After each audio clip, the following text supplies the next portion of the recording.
नमस्कार.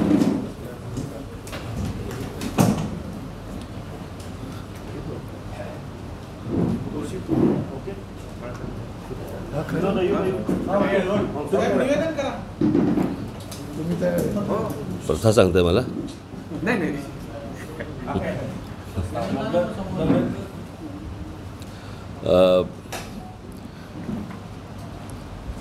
येणाऱ्या विधानसभेच्या निवडणुका आणि या निवडणुकांच्या दृष्टिकोनातून हा माझा महाराष्ट्र दौरा सुरू झालेला आहे. साधारणपणे प्रत्येक मतदारसंघाची छानबीन केली जाईल, परिस्थितीचा आढावा घेतला जाईल आणि मग त्याच्यानंतर पुढे किती जागा लढवायच्या आणि काय लढवायच्या.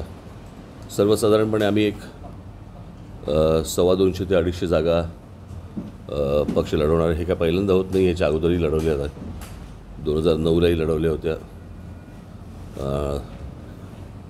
आणि 2014लाही लढवल्या होत्या.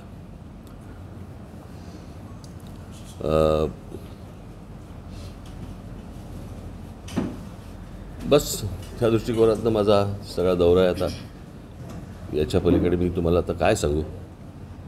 तुम्हाला राज्यामध्ये एक वातावरण जे आहे ते जातीवादी वातावरण झालेलं पाहायला मिळतं. या पार्श्वभूमीवर मराठवाडा दौरा आहे. विशेषतः मराठवाड्यामध्ये हे सर्वात जास्त ही परिस्थिती निर्माण झालेली आहे. आपण काय मेसेज देणार आहात आपल्या ह्या संपूर्ण दौऱ्यातून आणि मतदारांना काय कशा पद्धतीने आव्हान? हे काय, आपण पहिली गोष्ट बघितली पाहिजे की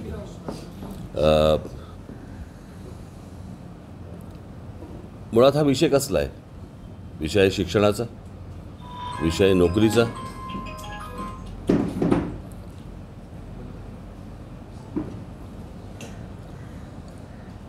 महाराष्ट्रातल्या भूमिपुत्रांना नोकऱ्या मिळाल्या पाहिजेत, चांगलं शिक्षण मिळालं पाहिजे. मला असं वाटतं की ह्याच्यामध्ये जात येते कुठे. तो ओबीसी असेल, तो मराठा असेल, तो कुठच्याही जातीचा असेल, आपल्या मुलांना महाराष्ट्रातल्या आपल्या मुलामुलींना चांगलं शिक्षण, चांगला रोजगार मिळाला पाहिजे. महाराष्ट्रामध्ये म्हणजे महाराष्ट्र हे राज्य असं आहे की या देशामधलं सर्वाधिक प्रगत राज्य म्हणून आपण महाराष्ट्राकडे बघतो आणि महाराष्ट्रामध्ये जेवढे नोकऱ्या उपलब्ध होतात, मला नाही वाटत दुसऱ्या कुठच्या राज्यामध्ये इतक्या मोठ्या प्रमाणावरती उपलब्ध होत असतील. आज बऱ्याचशा गोष्टी जर समजा आपण बघितल्यात तर या म्हणजे ज्याला आपण खाजगीकरण करत आहेत, केंद्र सरकार काय करतं आणि सगळ्याच, आता या खाजगी ज्या संस्था आहेत इथे आरक्षण आहे का? खाजगी ज्या शिक्षण संस्था आहेत इथे आरक्षण आहे का? मग नेमकं किती प्रमाणामध्ये आरक्षण आहे आणि किती जातींना ते मिळणार आहे, किती मुलांना मिळणार आहे, किती मुलींना मिळणार आहे, किती नोकऱ्या उपलब्ध होणार आहेत, हे जर आपण तपासणार आहोत का?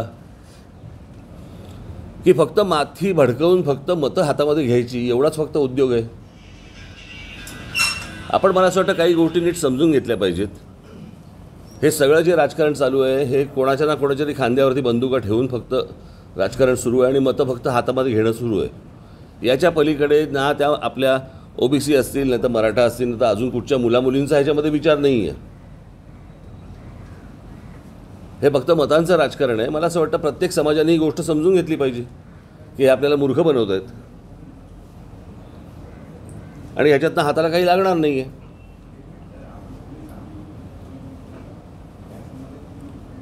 मी तुम्हाला सांगतो, आज बाहेरच्या राज्यांमधनं मुलं येतात आणि आपल्या राज्यांमधल्या नोकऱ्या बळकावतात, आपल्या राज्यामध्ये असलेल्या शिक्षण संस्थांमध्ये शिक्षण घेतात, पण आपल्या मुलांना मुलींना मिळत नाही. मला असं वाटतं आपण विचार केला पाहिजे ना या गोष्टींचा.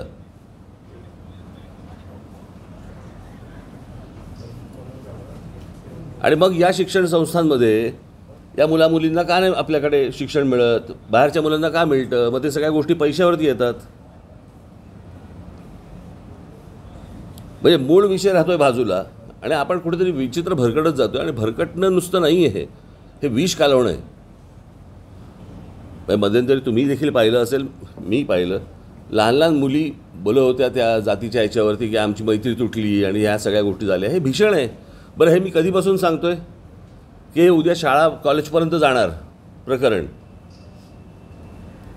आणि उद्या शाळा कॉलेजपर्यंत गेल्यानंतर असं वातावरण महाराष्ट्रात कधीच नव्हतं.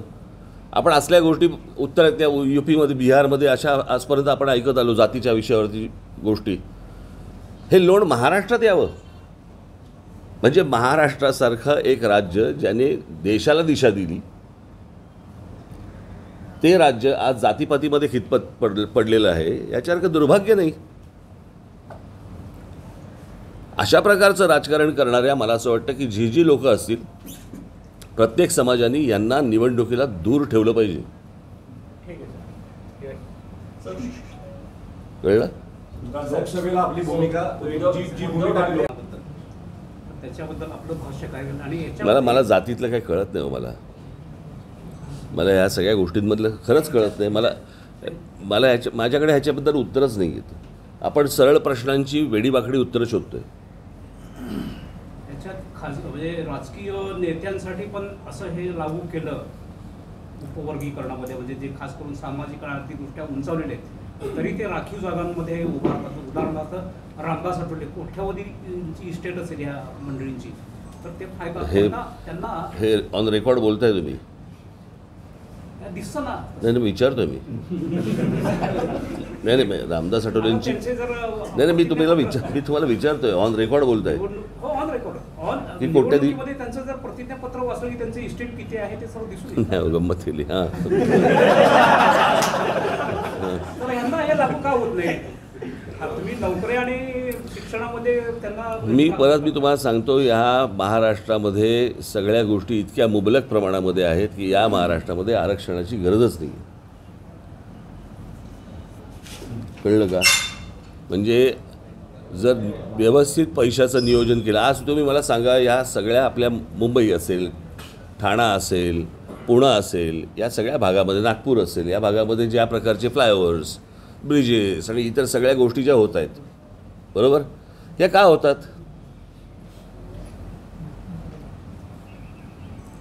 मूळच्या लोकसंख्येसाठी नाही होत, बाहेरून भरून आलेल्या लोकसंख्येसाठी होते ना. म्हणजे आपला सर्वाधिक राज्याचा पैसा खर्च होतोय हा बाहेरून ज्या वेळेला. आज साधी गोष्ट, आपण मी मागे पण हा विषय एकदा बोललो होतो, कुठे बोललो होतो आता आठवत नाही मला, 3दा-4दा बोललो होतो. आपला ठाणे जिल्हा आहे. हा ठाणे जिल्हा जगाचं मला माहिती नाही, कारण जगात असले प्रकार नसतात, पण देशामधला हा एकमेव जिल्हा आहे ठाणे जिल्हा, की त्या ठाणे जिल्ह्यामध्ये मला मी जर चुकत नसेल तर 7 ते 8 एका जिल्ह्यात महानगरपालिका आहेत. बरोबर? म्हणजे साधारणपणे आपण ग्रामपंचायतीनंतर अजून काय येतं तुमचं? नगर परिषद, जिल्हा परिषद वगैरे सगळ्या गोष्टी येत जातात. मग नगरपालिका होते, मग महानगरपालिका होते. हे सगळे जे स्तर आहेत हे लोकसंख्येनुसार वाढत जातात, म्हणजे बनत जातात. बरोबर की नाही? मग जर समजा एका जिल्ह्यामध्ये जर 7 ते 8 महानगरपालिका असतील तर ही लोकसंख्या काय ठाण्यातल्या लोकांनी वाढवली? म्हणजे बाहेरून येणाऱ्या लोकांचा लोंढा हा किती मोठ्या प्रमाणावरती आहे. आणि मग ते तिथे त्या शहरांमध्ये आल्यानंतर त्यांची व्यवस्था लावण्यातच सरकारचा पैसा इतका खर्च होतो की इथे आमच्याकडे शेतकरी आत्महत्या करतायत, त्याच्याकडे आपल्याकडे लक्ष द्यायला नाही आहे. आपल्याकडे रोजगाराच्या संधी उपलब्ध होत आहेत, पण आपल्या तरुणांना महाराष्ट्रातल्या माहिती नाही कुठे होत आहेत. तुम्हाला आठवत असेल माझं मागचं रेल्वेचं आंदोलन, UPला, बिहारला वर्तमानपत्रांमध्ये जाहिराती येतात महाराष्ट्रामधल्या नोकरीच्या, आणि महाराष्ट्रामध्ये येत नाहीत. म्हणजे काय? महाराष्ट्रामध्ये असलेले जे उद्योग आहेत याच्यामध्ये बाहेरच्यांना कळतं की इथे नोकऱ्या आहेत, आणि माझ्या महाराष्ट्रातल्या पोरांना कळत नाही.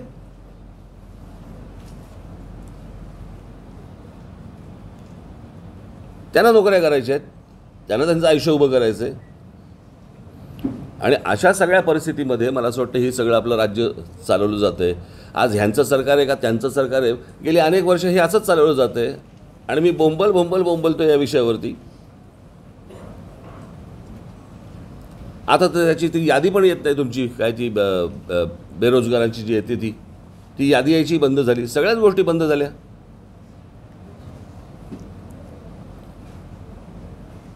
इतक्या गोष्टी या राज्यामध्ये उपलब्ध असताना खरं तर आपल्याला आरक्षणाची गरजच नाही आहे महाराष्ट्राला.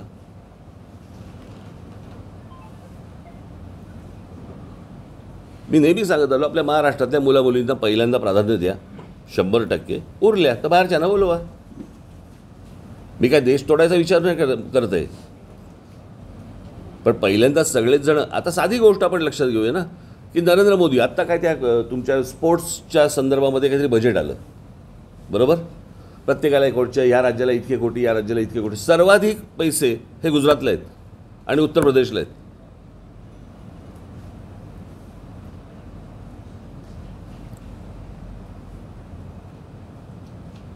माझा आक्षेप तर याच गोष्टींसाठी आहे ना. तुम्ही जर माझी सगळी जर अगोदरची भाषणं ऐकली तर त्याच्यावरती माझं हेच म्हणणं होतं की या देशामधल्या प्रत्येक राज्य हे नरेंद्र मोदी म्हणजे पंतप्रधान म्हणून त्यांनी समान पद्धतीने पाहिलं पाहिजे. उद्या ते म्हणतात ऑलिम्पिक्स आणायचे गुजरातमध्ये, देशातलं सगळ्यात मोठं स्टेडियम बांधायचं आहे गुजरातमध्ये. असं कसं करून चालेल? बाय उद्या समजा मराठी पंतप्रधान झाला आणि त्यांनी समजा महाराष्ट्रामध्ये पण अशा प्रकारच्या गोष्टी आणायच्या केल्या तर मी त्याला विरोधच करीन.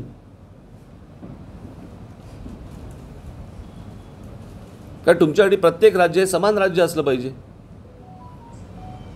आणि ती गोष्ट होताना दिसत नाही आपल्याकडे. आणि त्याच्यावरती आक्षेप घ्यायचा नाही, त्याच्यावरती बोलायचं नाही. तुम्हाला काहीतरी बोलायचं होतं, ते गेले का ते? हां बोला.